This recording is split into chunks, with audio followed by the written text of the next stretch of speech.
We're on the air. Author Interview Radio brings you the hottest authors publishing on the planet today. Listen in on these private conversations. Now, here's your host. You are on the air.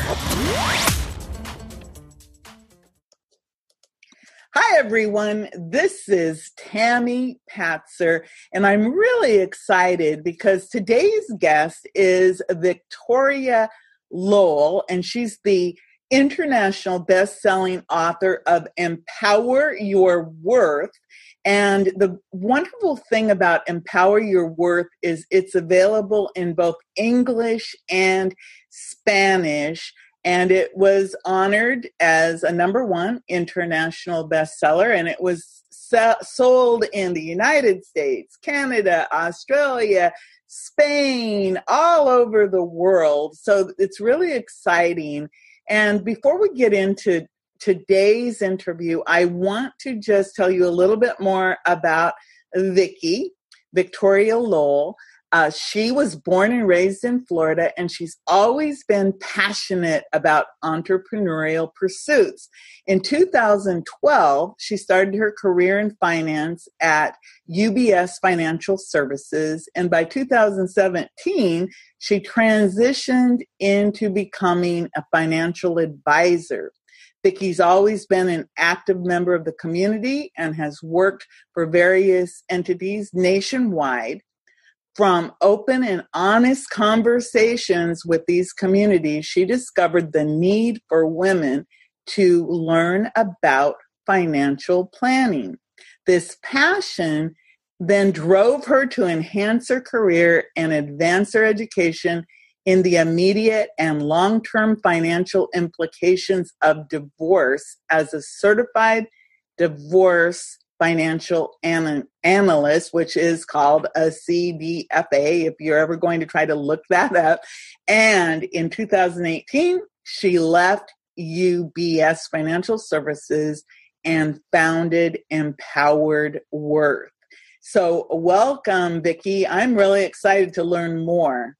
Thank you so much, Tammy. I'm so honored to be here, and I'm so honored to be able to talk about something that is a life's passion for me. I fortunately have never gone through divorce myself, but honestly, I think at least, every other woman I meet has gone through some sort of a separation. I tend to call it a financial awakening also, because even though you may not go through divorce, you may go through a separation or an illness or a death that wakes you up to the fact that you need to, as a woman, be financially engaged. So it's not just divorce, although divorce tends to be, unfortunately, the main catalyst that bring women to this aha moment. Well, I was reading the foreword of your book, and it could have been me. The only difference was that the person who wrote the foreword of your book was married 20 years, and I was only married 5.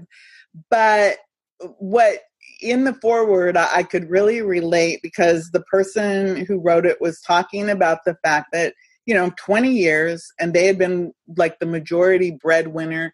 They woke up to find out, hey, I'm getting a divorce, and they literally knew nothing about the truth of their financial situation. And so that really made me start to think about just finances in general. And I wanted to ask you, why is having the financial conversation with your, let's say, your fiance, your spouse, your family, such a hard one?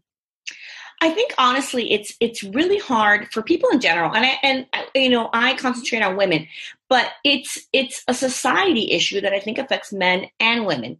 We are brought up not to talk about money. In the last couple of years, and really in since the 2000s, I think sex has stopped being taboo. We talk about religion. We definitely talk about politics, but we don't talk about money. And we're always raised, I know I was raised in a household where at dinner, you never talked about sex, religion, politics, or money. Those were the 4 things. Well, we demystified 3 of them, but we kept money on the table. And it's something that I think it's just people consider it tacky, for lack of a better word. And I also think that it's really, really hard with money because there's a sense of self-worth attached to your net worth. And I talk about that in my book. So I think a lot of people, if your financial situation is not stellar, if you are just starting out, if you haven't attained those goals, or if you haven't, or if you have debt or whatever the situation is, there's a sense of shame associated with that, which there shouldn't be. And that prevents people from really having that discussion. And it's hurtful. I think it's part of premarital counseling. I'm a big proponent that good marriages start with premarital counseling, and financial counseling needs to be a component of that. Well, when I was reading through your book, one of the things that I really liked about it is that in every chapter, you give like a summary of what they've learned, and then here are some steps that you need to take. And that's what I think makes Empower Your Worth stand out so much, is the fact that it's not just a book with a lot of really interesting personal asides or stories from your clients, but it actually gives you step-by-step lessons and ways to move forward in your financial journey. And I think it's more important than ever, especially if you are an entrepreneur, because you have to know about your money. So you actually talk about that everyone should have a prenup. And, some people go, oh my God, you're going to jinx it. Tell me why that's so important. And to me, I use the word prenup. I also like to use a cohabitation agreement because millennials don't tend to get married nowadays. If you are going to commingle your financial assets with somebody, which a lot of times happens when you start to live with somebody or you get married, you get the joint bank account, then it's important to protect yourself. Now, why a prenup? Because do you want to have the argument when you hate each other, or do you want to have the conversation when you love each other? It's not, and I hate it because I think the prenup, and it gets a bad rap in the media. You always have that image of the man who's more wealthy, and he brings it to the gold digging girl, and she refuses to sign it, and all this. Now, the funny thing is, I have run into women who said, when we started this off, he asked me for a prenup. I said no. The Wheel of Fortune turned on them, and she goes, I wish I had the prenup because I ended up being the primary breadwinner at the end of the marriage, and it affected me because I didn't have it. So for me, the prenup it's just like nowadays, you should be asking your partner a lot of questions. Like maybe you'll say, like, what's your sexual history? And can I see your testing? Can you go get tested? Because I want to make sure you're clean. Well, the prenup is just one of those things you're taking off. You can't approach it from an emotional standpoint. You just have to say, look, I want to make sure that everything is clear. I know that you don't have any intentions to swindle me, and I don't have any intentions to swindle you out of this. I'm not in it for money, but I don't want to, in the event that something should happen, have a horrible situation where we're arguing, especially if you have children. If you're entering, I also believe, a marriage or a living together situation, and you plan to have children, I think a prenup makes the divorce a lot cleaner and a lot more simple. You would still have to negotiate custody, and that's a completely different situation. That still has to be negotiated through the divorce process. But at least you're not arguing about the money. At one of the times that's probably the most emotional and hardest for you to even make decisions. Think of it like that. Will you be able to think clearly if this should happen? You buy life insurance policies. Why wouldn't you get a prenup? Think of it as an insurance policy to protect yourself. Well, that makes a lot of sense. And I think you're really right, because have these really difficult conversations when you're actually in love, or that when you like each other enough to want the best for the other one. You also write about financial infidelity. And, most of us we're very familiar with like cheaters on TV, that plays a lot in the background. And I think about it.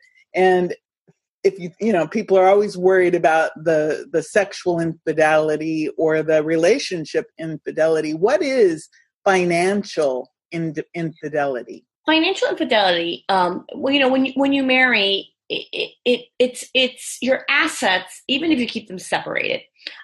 You're working together to build a life. You are working together working individually, putting in a pot to attain your goals. Now, what happens if the other side of this equation isn't being honest? It's not fair. It's hurtful. It comes down, quite frankly, to the lie. I've talked to a lot of women whose husbands had affairs. And the ones that I always find that are the most hurt are the ones who say, it wasn't a one-night stand. It was an affair. It was a long drawn process. There was intent to lie to me. There was intent to do all this. And when you have situations where there's a long-term infidelity situation, a lot of times that person is spending money on that other person. They're buying them gifts. They're, maybe putting them up in an apartment. Maybe they are taking vacations with them. That's all taking away from what should be the nest egg of your family, of what you're building together. But there's another aspect of financial infidelity, and this is really important to me, and it shocks me. It's not disclosing to your spouse what you make so you can hide money from them. If you can't be honest about what you make and you need to hide money, you shouldn't be in a relationship. There's no trust there. And then the other aspect, which is one that I'm seeing much more happen, coming to the table with younger couples, is the hiding of student loan debt. People don't want to be honest. Like I said, there's a sense of shame with saying, I'm not in a great financial situation. I have all this debt.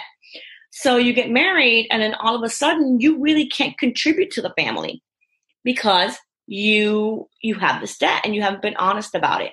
That's where we come to financial infidelity.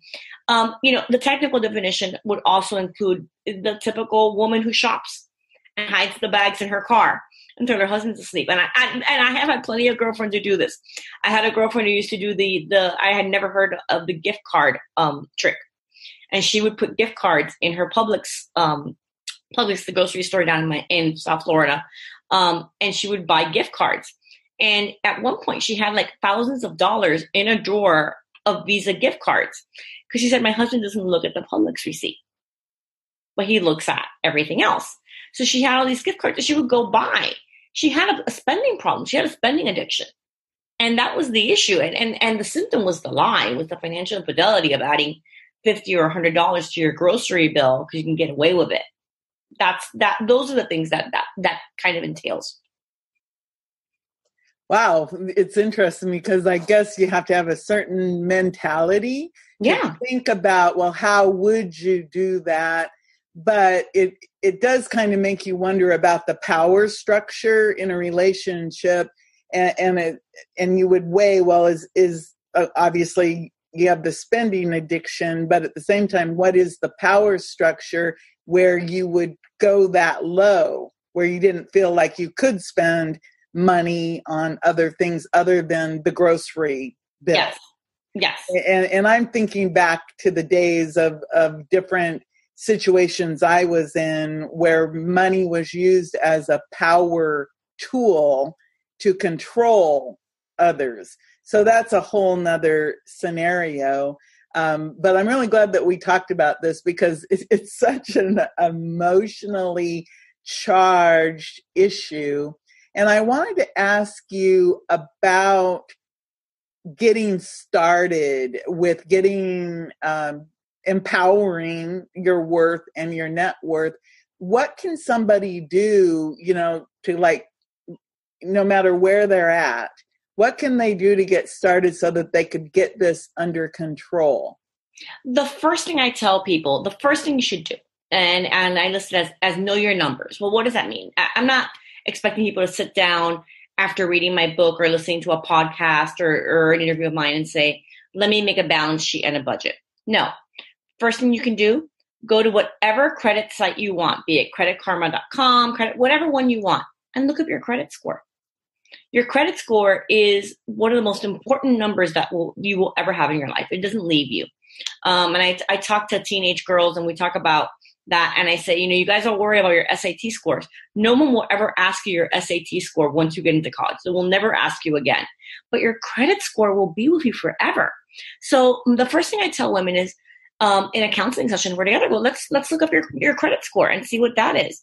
And that can be eye-opening because it could lead you into the fact that you don't have credit. Some women don't realize that they don't have credit. The other thing, it could lead to you finding out that there's some financial fraud going on in your life, whether it's a person who's stolen your identity, who you don't know, or a person who you do know who has stolen your identity and leveraged you to the hilt, and now you're in debt. So that's the first key step I would tell women. Pick up your phone. You don't even have to pick up you don't have to open your laptop. You're going to get on your computer. Pick up your phone. Pick up your iPad and go on to one of those credit services. Google credit score. A lot of them will let you do it for free. Don't do it a lot because that affects your credit score. For me, it's like a spring cleaning thing. I do it once a year. I always do it in March. And look at your credit score. That's the first step because that number is power. It's an eye-opening number. So you say go to any credit score. Yes. Place like my personal favorite. My personal favorite is creditkarma.com. I like the commercial, so that's the one I go to. It's 100% free. I don't have them do the monitoring because I don't want them looking at my credit score every month. That would negative. Every time you look at it, it brings your credit score down a little bit. So I would just say, once a year, go in, take a look at it. Unless you have reason to believe that you need to look at it for another reason, like you get denied a credit card or anything like that. And then you do need to look at it. But just once a year, I think is more than enough. Like a mammogram. And some people, I actually had a client who said she does all of her medical stuff in October. She gets her mammogram. She does her credit score because it's when she's checking everything. Well, that makes a lot of sense. And I know that there is one where you can annual credit report.org or something where you can get that all three credit scores. They've made it a lot easier than it used to be, that's for sure, because it used to be very hard to get your credit score. Yes. But now it just seems like it's part of life and everything. So in Empower Your Worth, you actually have some worksheets in the back. With those, I was looking through those, and some of those, again, money, you made a statement in the book also about if you're filing your tax returns jointly, and one of the sentences was like, the IRS doesn't care if you really didn't know if there's something wrong, you're responsible.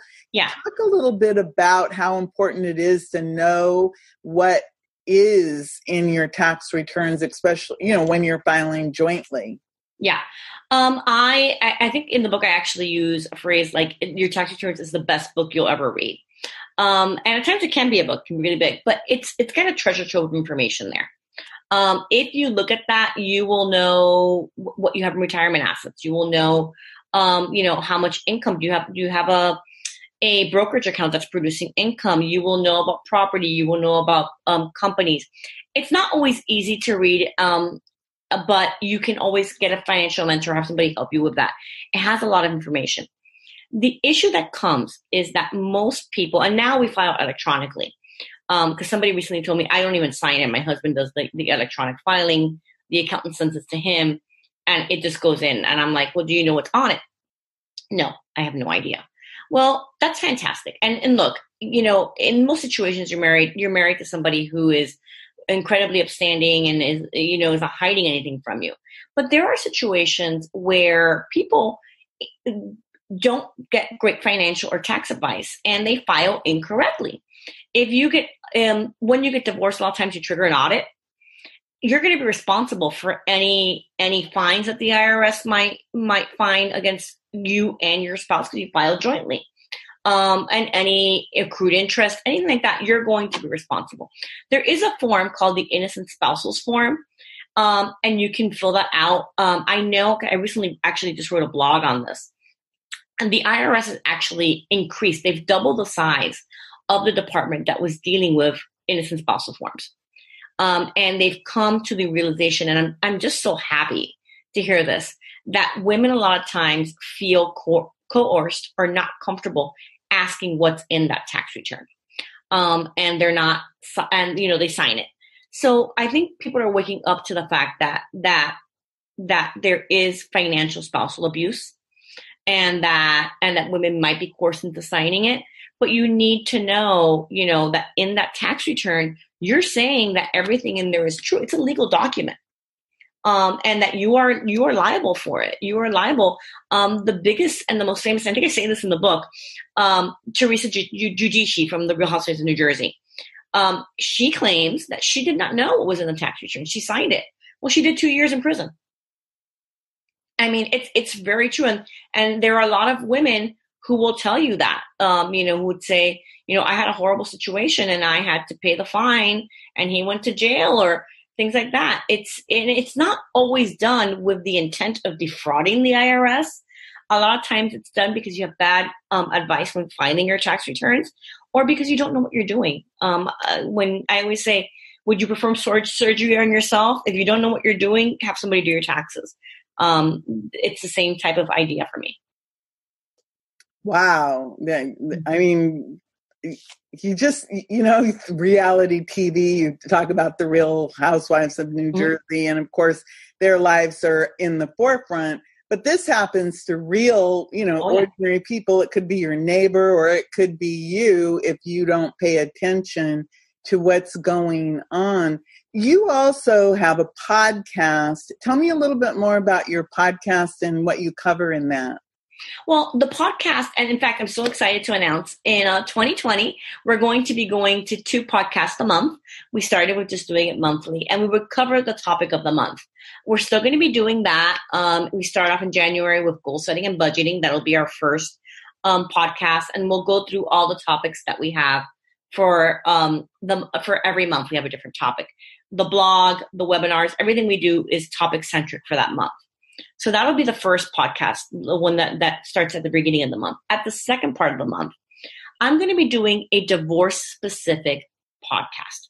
The idea being, let's talk about money in marriage. Let's talk about how to handle the assets before you're married, how to handle the assets if you're even thinking you might be in a divorce situation, how to go through the divorce, how to, and then plan after. And we're going to take a year and we're going to go through all those topics and all that. And that really is going to be great. I'm actually in the process of writing a book on the topics of divorce from a financial perspective. So I'm really hoping to be able to add to my book from the guest speakers and the narratives that we'll be talking about in the podcast as well. Wow, that's really super. I can say you all heard it here. Yes, you're the first one to know it. It was something really that I wanted to do. I love the podcast. There is nothing that thrills me more than when I meet somebody at a book signing or at one of the events that I do and they go, "Oh my God, I listened to your podcast." Because when you're doing a podcast, I think you think that no one's listening to it. It's just going out there into the universe and no one listens to it. But it's gotten some, really good reviews and some great reception. And it's been a great way, I think, just to communicate. I can't wait for, the day that I can actually have live mic and do one live and have everybody call in and stuff like that. That's hopefully the goal to where we go eventually. Well, that is a really good goal. And it's funny because I was just thinking that because anytime that you're talking about money and real life events, it does lend itself to people saying, "Oh, I want to ask this question right now." So it could be a really good live program. And I really like the idea that you're going to be coming out with a book on it, because it's really important, because the reality is many people will end up divorced. And even now, like you said, when you cohabitate with someone, you start to, live as a couple or as a family, it does create some different scenarios that you need to be aware of. So that's really something that's really powerful for the community. So you have the podcast, and of course, Empower Your Worth is out and available in both English and Spanish. Now, your book actually, the Spanish version seems to have even been more popular in the very beginning than the English version. Why do you think that's so?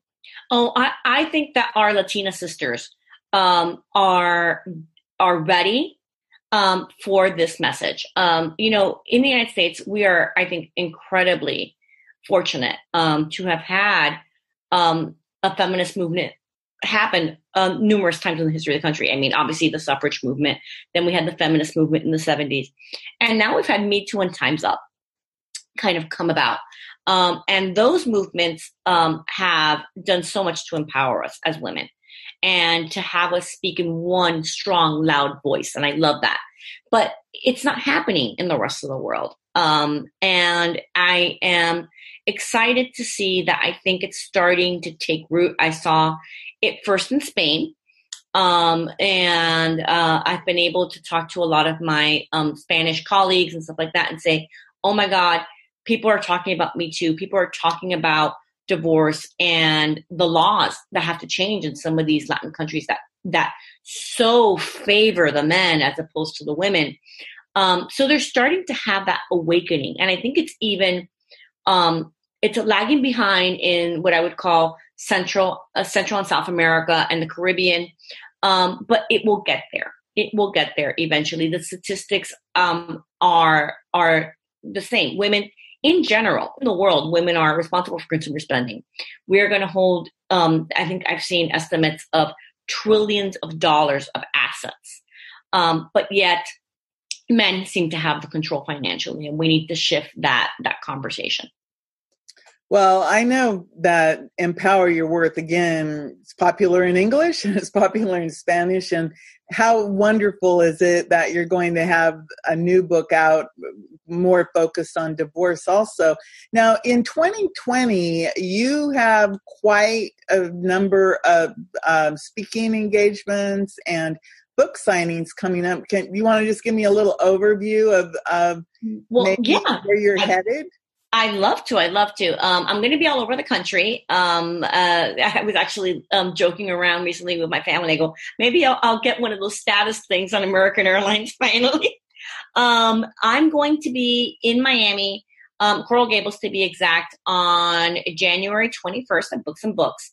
We are actually going to be doing, it's not just a book signing, we're going to be doing a workshop. We're going to go through those worksheets in the back of Empowered Work as much as we can, because we only have an hour. But definitely start going through that process. And I may do another one of those, depending on how far we get with that group. And then I'm going to be at Women Empower X in Los Angeles on the 20th, 29th of February. And in March, I will be in Miami doing, there's a beautiful Hispanic conference here in Miami called Yo Soy Más, I Am More.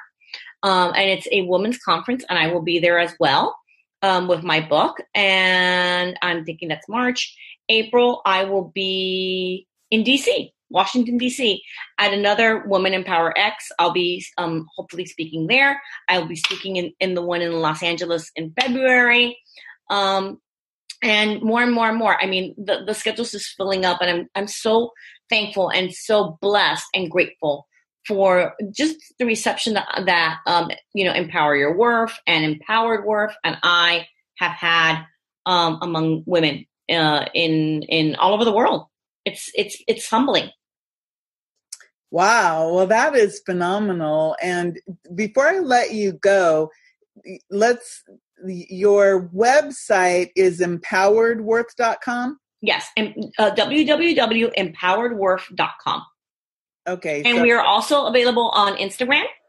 You can find us on Facebook, and you can find us on Twitter at Empowered Worth for all those. So please come visit our social media and leave me a DM. I answer them all personally. You might get my response really late at night, but I do answer when people DM me. I love having conversations. I think that's how we're going to grow and how we're going to empower ourselves as a gender.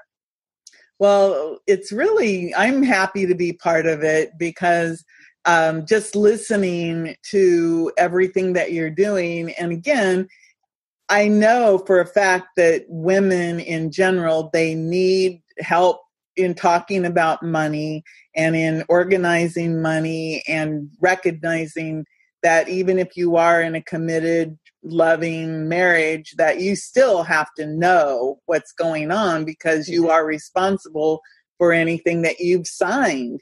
And it's time that we all, step up to that responsibility because we're responsible for, all these other things that in life anyway, but we need to, step into it with our eyes wide open so that we know. Before I let you go, is there anything you'd like to add?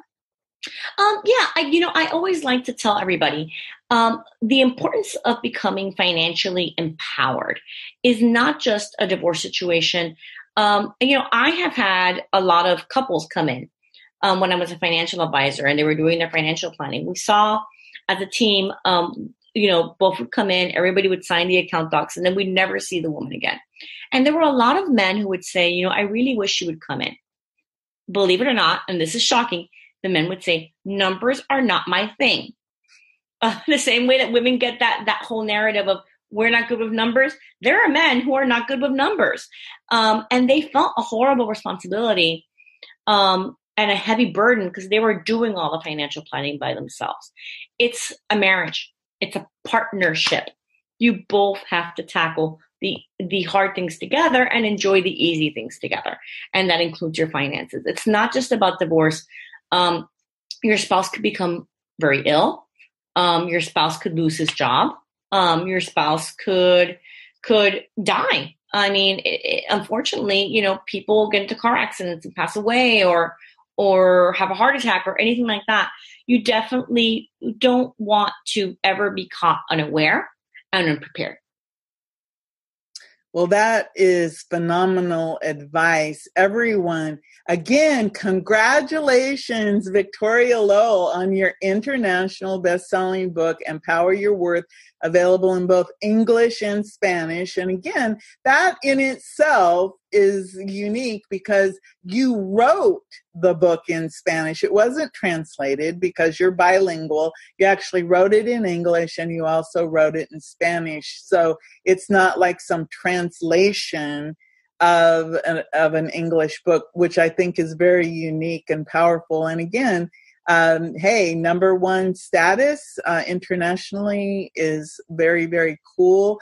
And everyone, you can go find Empower Your Worth on Amazon. And could you say the name in Spanish for me, please? Yeah. In Spanish, it's Empodera tu Valor. And it was really something, I think my mom really was the push to do it in Spanish. I wrote it in English. I pushed it out. And then I had a beautiful woman who helped me with the Spanish because I was afraid of having a lot of colloquialisms in there. Spanish can be very regional to the area you're from. My background being Cuban, I wanted to make sure that we were definitely perfectly correct in all my grammar and pronunciation. So I couldn't have done it without Maria. And it was a passion to get it out in Spanish, and it was something that my mom really pushed me to. She felt that this message needed to get out there for all of her Latina sisters. Wow. Well, thanks, Mom. That's really a wonderful legacy, for both of you to leave, is that Empower Your Worth is available in both English and Spanish. And again, it's available around the world. And it's part of helping, like you said, all of these different women can learn how to become empowered. And I think that that's the beauty of this whole project. Well, again, congratulations. Thank you. Everyone, this is Tammy Patzer. Go make it a beautiful day. You've been on the air, listening to Author Interview Radio. To get instant access to all the private author conversations, go to authorinterviewradio.com. Subscribe now.